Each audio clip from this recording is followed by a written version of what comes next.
Welcome everyone, welcome to SST college of arts and commerce digital classroom, जहां पे आप अपने सारे सब्जेक्ट्स रिलेटेड, सारे चैप्टर्स रिलेटेड वीडियोस देखेंगे और बहुत सारी नई चीजें सीखेंगे। तो इन्हें सीखने के लिए और देखने के लिए आप वीडियोस को पूरी तरह से देखिए, साथ ही साथ आप हमारे चैनल को सब्सक्राइब कीजिए और वीडियो अगर आपको पसंद आए तो उसे याद से लाइक कीजिए। तो आज जो हम चैप्टर और सब्जेक्ट पढ़ने वाले, पहला उसका इंट्रोडक्शन देते हैं। तो हम जो सब्जेक्ट पढ़ने वाले, ये आप बचपन से सब्जेक्ट पढ़ रहे हो, इसका नाम है मैथ्स, मैथमेटिक्स एंड स्टैटिस्टिक्स। तो बेसिकली आपने बचपन के फर्स्ट स्टैंडर्ड से, जो आपका स्कूल का फर्स्ट एकदम बोलते हैं ना इनिशियल फेज होता है, वहां से आपने ये सब्जेक्ट को पढ़ना स्टार्ट किया था और आज आप यहां तक ये सब्जेक्ट पढ़ोगे और इसके आगे तक भी। तो यहाँ पे जो हम लोग मैथ्स एंड स्टैट्स पढ़ेंगे, it is a highly developed version, बहुत हाई वर्जन रहेगा जो आपने अपने 9th और 10th में पढ़ा था, उससे आगे जाएगा। तो आज जो हम लोग पढ़ने वाले हुए मैथमेटिक्स एंड स्टैटिस्टिक्स, तो आपको मैं चैप्टर 1 पढ़ाऊंगा, उसके साथ उसका इंट्रोडक्शन भी दूंगा कि हमारे मैथ्स और स्टैट्स में पूरी तरह से क्या है, और उसी के साथ साथ हम आगे बहुत सारे चीजों को आज डिटेल में पढ़ेंगे। तो my self Dheeraj Parwani, I would be teaching you maths, and जो चैप्टर आज चालू होगा दैट इज कॉम्प्लेक्स नंबर। तो आगे बढ़ने से पहले आइए देखते हैं कि मैथमेटिक्स एंड स्टैटिस्टिक्स किस चीज में डिवाइडेड है। तो आपका जो पूरा मैथ्स और स्टैट्स है, ये टोटली 2 पेपर में डिवाइडेड है, that is paper 1 and paper 2। दोनों पेपर के लिए टेक्स्ट बुक भी अलग अलग है।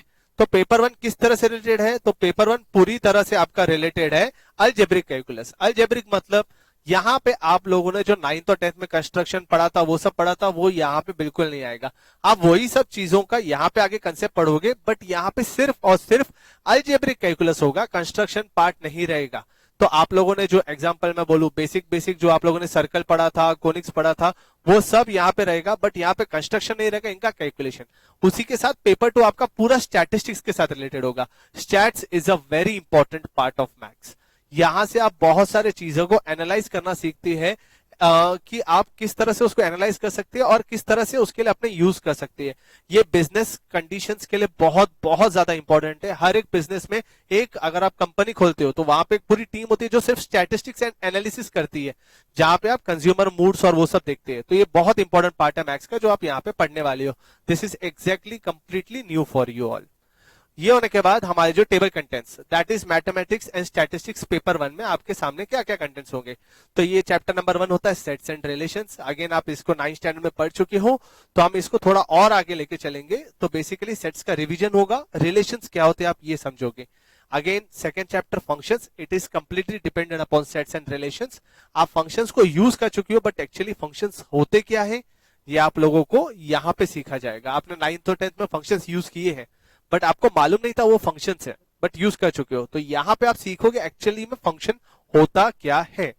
उसी के साथ कॉम्प्लेक्स नंबर, जिसकी आज हम शुरुआत करेंगे, क्योंकि ये पूरी तरह से आपके 10th पे जुड़ा हुआ है। उसके नेक्स्ट आता है अपना सीक्वेंस एंड सीरीज। इसका एक छोटी सी झलक आपने अपने 10th स्टैंडर्ड में देखी थी। सीक्वेंस में आपने देखा था एपी, अरिथमेटिक प्रोग्रेशन। यहाँ पे आप उसके दूसरे वर्जन देखोगे, that is geometric progression, HP यानी हार्मोनिक प्रोग्रेशन। तो it is continuous of your 10th standard only. Locus and straight line, उसी के साथ डिटरमिनेंट्स। डिटरमिनेंट्स भी आप लोगों का बेसिकली 10th का ही पार्ट है। 10th में आपने 2x2 वाला डिटरमिनेंट सॉल्व किया था, यहाँ पे आप 3x3 वाला डिटरमिनेंट सॉल्व करेंगे। नेक्स्ट आता है लिमिट्स एंड कंटिन्यूटी। ये दोनों चैप्टर एक दूसरे के साथ को रिलेटेड है। These are very very very important chapters. इसी के ऊपर आपका आगे का चैप्टर दैट इज डिफरेंशिएशन बनता है। ये 3 चैप्टर एक्चुअली कॉमर्स और साइंस के मेन बेस चैप्टर्स बोलते हैं। अगर ये आपको आते हैं तो आपका जितना भी प्रैक्टिकल एप्लीकेशन आप मैथ्स का करना चाहते हो आगे जाके आपके लाइफ में, वो सब कुछ आपको इन्हीं चीजों के ऊपर डिपेंड होता है। तो these were the contents of your mathematics and statistics paper 1। अभी हम आते हैं मैथमेटिक्स एंड स्टैटिस्टिक्स पेपर 2 पे। तो बेसिकली इसमें जो जो चैप्टर्स है वो मैं आपको बताता हूं। तो पहला पार्टीशन वैल्यूज, उसके साथ साथ नेक्स्ट है measures of dispersion, after that skewness and कुर्टोसिस, bivariate frequency distribution, correlation, permutation and combination. अब बोलोगे सर इसको तो आपने शॉर्ट में बताया ही नहीं। ये सब बेसिकली आपके स्टैटिस्टिक्स के हैं, जहां पे आप कोई भी आपको जो डेटा दिया जाता है उसको आप किस तरह से डिवाइड करके एनालाइज करते हो। बिकॉज अगर एग्जांपल मैं बोलूं, आपको 10,000 लोगों का डेटा दिया है, तो जब तक आप उसको डिवाइड नहीं करोगे और उसको एनालाइज नहीं करोगे, आपको मालूम नहीं पड़ेगा कि ट्रेंड क्या हो रहा है। वो डिवाइड करने का क्राइटेरिया कुछ भी हो सकता है, it can be depending upon the age, मतलब 10 to 20 का एक एज ग्रुप बनाओगे, फिर 20 to 30, इस तरह से आप जो जो करोगे ये पूरे के पूरे आपके यही चैप्टर्स में, कि आप किस तरह से डिवाइड कर सकते हो, किस तरह से उसको एनालाइज कर सकते हो, किस तरह से आप ये चेक कर सकते हो कि उसमें क्या ट्रेंड है। तो ये सब चैप्टर्स उसी के ऊपर रिलेटेड है। लास्ट वाला जो chapter permutation combination, it is related to your daily life और उसी के साथ प्रोबेबिलिटी के साथ। तो परम्यूटेशन और कॉम्बिनेशन में आप हमेशा करते हो ये काम, बट आपको नाम नहीं मालूम था परम्यूटेशन कॉम्बिनेशन। आप बोलोगे सर ऐसा कैसा, मैंने क्या किया परम्यूटेशन कॉम्बिनेशन, आप करते हो ना, कितनी बार अपने दोस्त के साथ बोलते हो तेरे को क्या लगता है हमारा विराट कोहली आज कितना रन बनाएगा, तो ये आप क्या करते हो, दिस इज गेसिंग। तो बोलेगा लास्ट मैच को ऑब्जर्व करके ये मैच का फॉर्म देख के ऐसा लगता है 30 to 40, तो this is your permutation and combination, आप अप्लाई कर रहे हो अपने आइडियाज को और पुराने वाले नॉलेज को। तो यही सब आपको परम्यूटेशन कॉम्बिनेशन में सिखाया जाएगा कि एक चीज को करने के कितने अलग अलग तरीके हो सकते हैं। तो ये था आपका पूरा तरह से introduction of maths 1 and maths 2। अभी हम आगे बढ़ेंगे, that is to our content topic. तो अभी मेरा जो टॉपिक है वो है कॉम्प्लेक्स नंबर। तो ये कॉम्प्लेक्स नंबर क्या जरूरत है सर, जबकि हमारे पास इतने सारे ऑलरेडी नंबर है।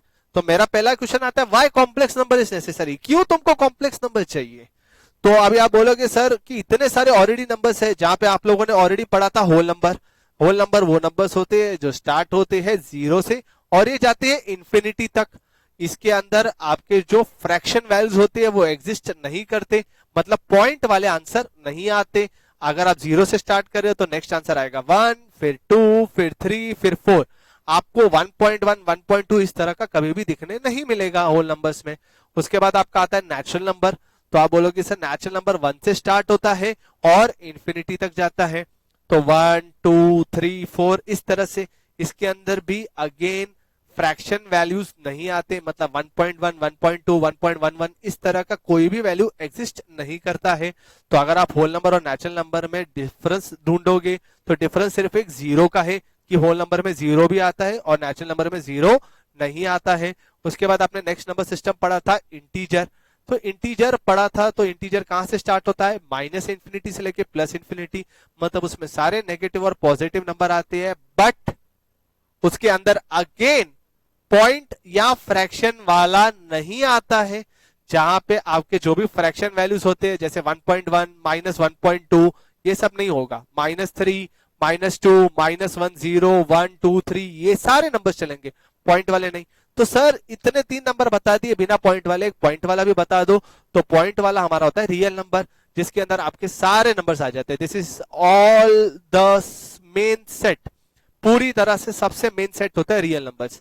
तो ये आपके 10th तक थे। आपके लिए सबसे बड़ी दुनिया यूनिवर्स नाम की चीज होती थी रियल नंबर। अभी आप सोचोगे सर आप कुछ और बताओगे, यस आपकी मैं दुनिया बदलने वाला हूं। हाँ, आपका यूनिवर्स चेंज होने वाला है। आपने जो 10th तक पढ़ा था रियल नंबर, अभी उसका एकदम ऑपोजिट आता है कॉम्प्लेक्स नंबर। ऐसा कैसा, तो आइए देखते हैं। तो कॉम्प्लेक्स नंबर का हिस्ट्री जानने के लिए आपको वापस में आना पड़ेगा अपने last year, that is back to the school. तो स्कूल में आपने 10th स्टैंडर्ड में एक चैप्टर पढ़ा था जिसका नाम था क्वाड्रेटिक इक्वेशन। यस यस, याद आ रहा होगा 2-3 लोगों को कि क्वाड्रेटिक इक्वेशन नाम का जो आपका चैप्टर था उसमें आपने एक टर्म पढ़ा था डेल्टा। तो उसके साथ 3 चीज हमने पढ़ी थी, उसको एनालाइज करते हैं क्या है। तो डेल्टा अगर आप बोलते थे ग्रेटर देन 0 तो आप बोलते थे roots are real and unequal, मतलब रूट्स होते हैं रियल होते हैं और वो अनइक्वल होते हैं, उनकी वैल्यू अलग अलग होती है। Delta equals to 0, therefore roots are real and equal, मतलब रूट्स रियल होते हैं बट जो 2 रूट्स आएंगे वो हमेशा इक्वल होंगे वैल्यू में, यानी सेम होंगे।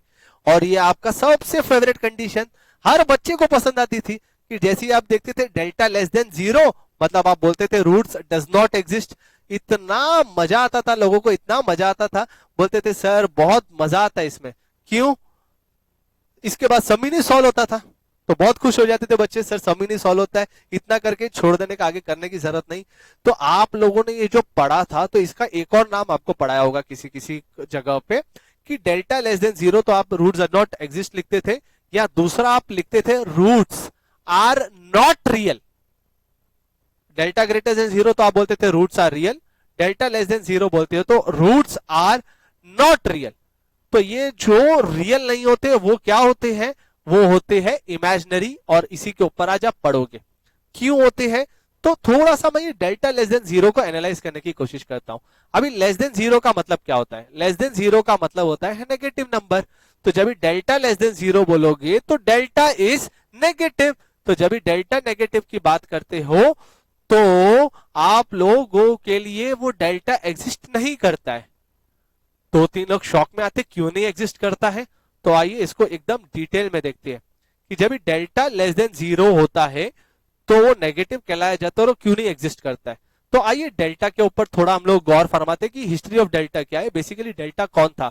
तो आपको याद होगा तो डेल्टा आपका रूट्स ऑफ जो क्वाड्रेटिक इक्वेशन की फॉर्मूला थी, that is x equals to minus b plus और minus b square minus 4ac upon 2a। ये फॉर्मूला में ये जो आपका बॉक्स है ये था आपका डेल्टा। मतलब डेल्टा अगर आप देखोगे तो it is b square minus 4ac, और डेल्टा कभी भी अकेला नहीं रहता, it is always inside the square root. तो डेल्टा लेस देन जीरो का मतलब होता है कि डेल्टा इज बेसिकली नेगेटिव। तो जब डेल्टा नेगेटिव है तो आप एग्जाम्पल के लिए ले सकते हो तो नंबर जीरो के नीचे ही लोगे। तो मैं एक एग्जाम्पल लेता हूं, डेल्टा का वैल्यू -4। तो बेसिकली अगर डेल्टा आप देखोगे तो स्क्वायर रूट के अंदर है। तो मैं एक एग्जाम्पल लेता हूं, स्क्वायर रूट ऑफ -4। तो आपने अपने बचपन में पढ़ा था square root of -4 does not exist. आपको बचपन में आपकी टीचर ने पढ़ाया था कि जब भी आपने पहली बार स्क्वायर रूट पढ़ा था, बोला था नेगेटिव नंबर का स्क्वायर रूट नहीं आता। दो तीन बच्चे आजू बाजू में देख रहे हैं, सच्ची में होता है क्या? यस, नहीं होता है। अभी आप पूछोगे सर क्यों, वाई? तो आइए इसका जवाब देते हैं आपको।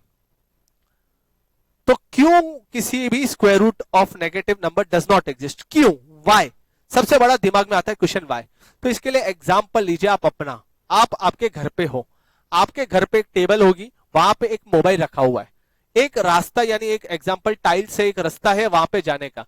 तो एक वही रास्ते को पकड़ के आप जाओगे वो मोबाइल लेने, वापस भी वही रास्ते को यूज करके आओगे। मतलब मैं यहाँ पे एग्जांपल सोफा पे बैठा हूं और वहां पे टेबल पे पड़ा है, तो मैं एक रास्ते को फॉलो करके जाऊंगा और वही रास्ते से वापस आऊंगा। यही एग्जांपल को मैं समझता हूं कि मैं वापस हूं, सामने मोबाइल है, यहां से जाने का रास्ता, यहां से आने का रास्ता। इन केस कभी ऐसा हो जाता है कि अगर यहां से जाने का रास्ता ही बंद हो जाता है, जाने का रास्ता ही नहीं है, अगर किसी चीज के पास जाने का रास्ता ही नहीं है तो वापस आने का भी रास्ता नहीं होगा। तो यही कंसेप्ट को हम लोग समझते हैं कि यहां से अगर आप किसी भी चीज का स्क्वायर लेते हो तो वो जाने का रास्ता होता है, स्क्वायर रूट वापस आने का रास्ता होता है। स्क्वायर रूट बना ही इसलिए था क्योंकि स्क्वायर बना था, स्क्वायर होगा ही नहीं तो रूट भी पॉसिबल होगा ही नहीं। तो अगर मैं आपको बोलूं कि +2 का स्क्वायर आप निकालते हो तो कितना आता है, तो +2 का स्क्वायर आता है 4। वही अगर आप -2 का स्क्वायर निकालते हो तो -2 का स्क्वायर कितना आता है, अगेन इट इज 4। तो अगर आपसे मैं पूछूं तो ऐसा कौन सा नंबर है जिसका स्क्वायर आता है -4? है कोई नंबर? भाई अगर यहां से आपका किसी चीज का स्क्वायर ही नहीं है -4 तो स्क्वायर रूट ऑफ -4 कैसे पॉसिबल होगा? जब यहां से जाने का ही रास्ता नहीं है तो वापस आने का तो रास्ते का सवाल ही नहीं उठता। तो इसीलिए square root of negative number does not exist. तो इसी के ऊपर थोड़े आपके बेसिक्स के रिवीजन करता हूं। तो अगर मैं बोलूं स्क्वायर रूट ऑफ 4 निकालने, नेगेटिव नहीं है, नॉर्मल 4 है स्क्वायर रूट, तो इसका आंसर आप लोगों को बचपन में बहुत बार कंफ्यूजन होता था कि इसका आंसर हम लोग ऐसा क्यों लिखते हैं +2 और -2। तो अभी आपने देखा कि +2 का स्क्वायर करके आप 4 पे आ रहे थे, वही -2 का स्क्वायर करके भी आप 4 पे आ रहे थे। तो अगर आप ऑब्जर्व करोगे कि +2 से भी 4 जा रहा है, -2 से भी 4 जा रहा है स्क्वायर लेके, तो वापस आने टाइम स्क्वायर रूट तो दोनों रास्ते पे पॉसिबल है ना, क्योंकि दोनों रास्ते से आप 4 पे गए थे तो वापस भी आप दोनों रास्ते से जा सकते हैं। तो इसीलिए ही जब आप स्क्वायर रूट ऑफ 4 लेते हो तो दोनों रास्ते पॉसिबल है, इसके लिए आप लिखते हो +2 और -2। और इसके लिए आपको हर बार आपके टीचर्स बोलते हैं कि प्लस और -2 लिखा कीजिए जब भी आप स्क्वायर रूट लो। बट क्यूब रूट और क्यूब में ये चीज होती नहीं। जब भी आप क्यूब रूट लेते हो तो आप प्लस और माइनस नहीं लिखते हो, क्यों? आइए उसी तरीके से देखते हैं। तो +2 का क्यूब लोगे तो आप कितना आएगा, तो +2 का क्यूब कैसे लेते हैं, 2 इंटू 2 इंटू 2। तो 2 इंटू 2 इज 4, 4 इंटू 2 इज 8। तो +2 का क्यूब लोगे तो आंसर आता है +8। और वही -2 का क्यूब लोगे तो आंसर आएगा -2 into -2 into -2, -2 into -2 is 4, 4 into -2 comes out to be -8, मतलब +2 से आप जा रहे हो +8 पे, -2 से जा रहे हो आप -8 पे। तो यहां पे जब आप क्यूब रूट ऑफ 8 लोगे तो आपको मालूम है आप +2 से आए हो तो आप वापस कहां पे जाना है, आपको +2 पे ही। आप -2 से तो +8 पे आए नहीं थे, आपको दिख रहा है बाजू में, आप -2 से +8 पे आए ही नहीं थे, तो वहां पे वापस जाने का रास्ता है ही नहीं। आप +2 से ही +8 पे आए हो, तो आप वापस भी जाओगे तो आप सिर्फ +2 पे ही जा सकते हो। और वही अगर क्यूब रूट ऑफ -8 एग्जिस्ट करता है, क्योंकि -8 किसी का क्यूब है, तो -8 का अगर आप क्यूब रूट लोगे तो आंसर आएगा -2, क्योंकि आप -2 का क्यूब लेके -8 पे आए थे। तो इसे हम क्या सीखते हैं कि जब भी आप स्क्वायर रूट लोगे तो आपको प्लस और माइनस लिखना है, जब भी आप क्यूब रूट लोगे तो प्लस और माइनस नहीं लिखना है। Square root of negative number does not exist, cube root of negative number exist. तो इसको अगर मैं जनरलाइज करूंगा तो जितने भी इवन पावर है, that is square, that is 4, 6, 8 या square root, 4th root, 6th root, 8th root, इसमें आपका प्लस और माइनस आएगा। और जो भी आपके ऑड रूट्स है, that is cube root, 5th root, 7th root, इसमें प्लस और माइनस नहीं आएगा।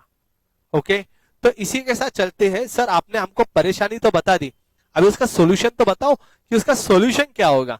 आपने बोला कि कॉम्प्लेक्स नंबर्स हम सिखाएंगे, डेल्टा एग्जिस्ट नहीं करता, रियल नहीं होता, ये सब बताया, square root of negative number नहीं होता।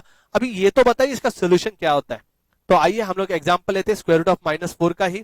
तो बेसिकली स्क्वायर रूट ऑफ -4 की अगर बात करूं तो स्क्वायर रूट ऑफ -4 को ऐसा लिख सकते हैं कि हम लोग square root of 4 into -1, 4 into -1 कीजिए तो -4 ही आता है।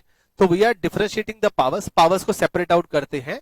तो यहां पे होगा square root of 4 into square root of -1। अब इसके अंदर मुझे स्क्वायर रूट ऑफ 4 तकलीफ नहीं देता है, 4 का उसको स्क्वायर रूट मालूम है, मुझे तकलीफ दे रहा है स्क्वायर रूट ऑफ -1।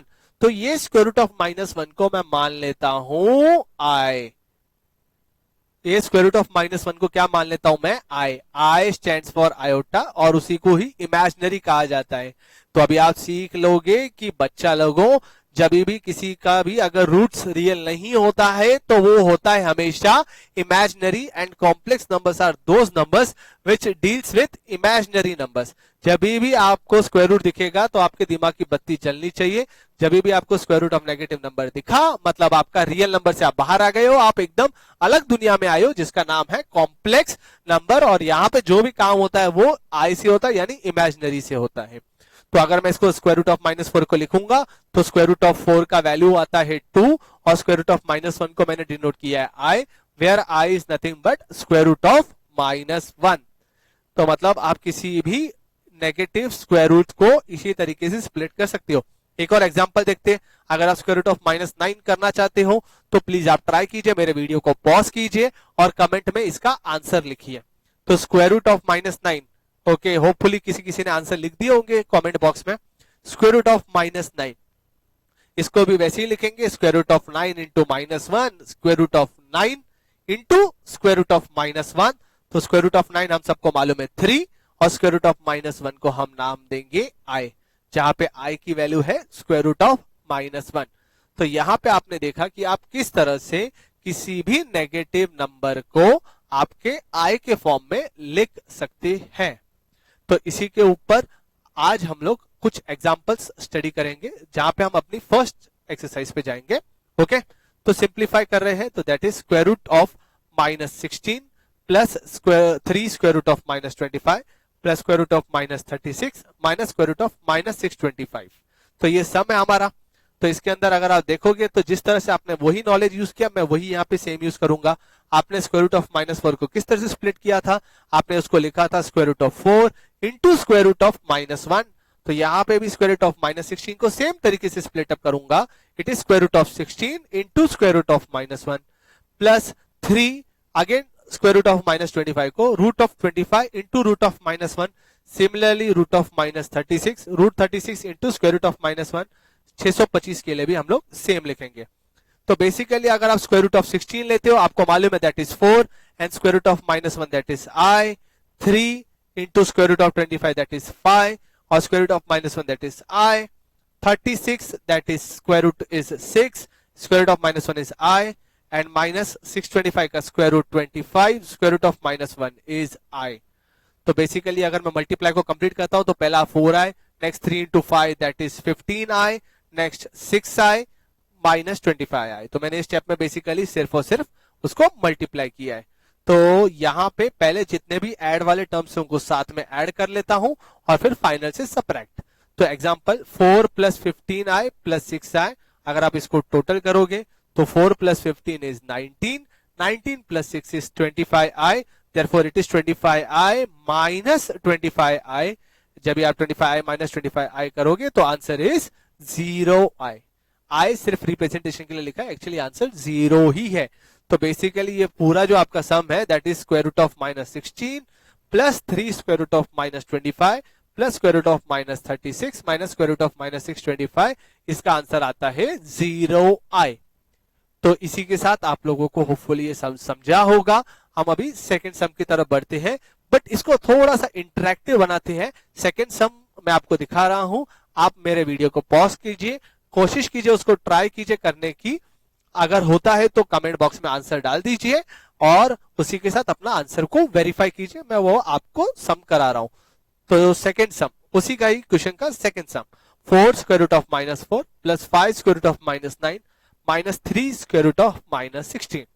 तो basically 4 square root of minus 4 को स्प्लिट अप करूंगा, square root of 4 into square root of minus 1 plus 5 square root of minus 9 को वापस स्प्लिट अप करूंगा, 5 square root of 9 into square root of minus 1 minus 3 square root of minus 16 को वापस split up करूंगा, square root of 16 into square root of minus 1. तो basically 4 वैसे ही रहेगा, square root of 4 is 2 और स्क्वायर रूट ऑफ माइनस 1 का answer होता है i, plus 5 square root of 9 होता है 3, स्क्वायर रूट ऑफ माइनस 1 होता है i, minus 3 square root of 16 होता है 4 that is i, square root of minus 1 को हमने लिखा i. तो बेसिकली ये हो गया हम लोग का ऑलमोस्ट हाफ सॉल्यूशन. इसके बाद आप मल्टीप्लाई करोगे and then addition and subtraction. तो 4 into 2 is 8i, 5 into 3 is 15i, minus 3 into 4i is minus 12i. तो बेसिकली जब आप ऐड करोगे तो 8i प्लस 15i, हमेशा प्लस वाले पहले ऐड कर देते हैं, 8i plus 15i it is 23i minus 12i. तो इसका अगर आप कैलकुलेशन करोगे तो 23i minus 12i it is nothing but equals to minus 11i.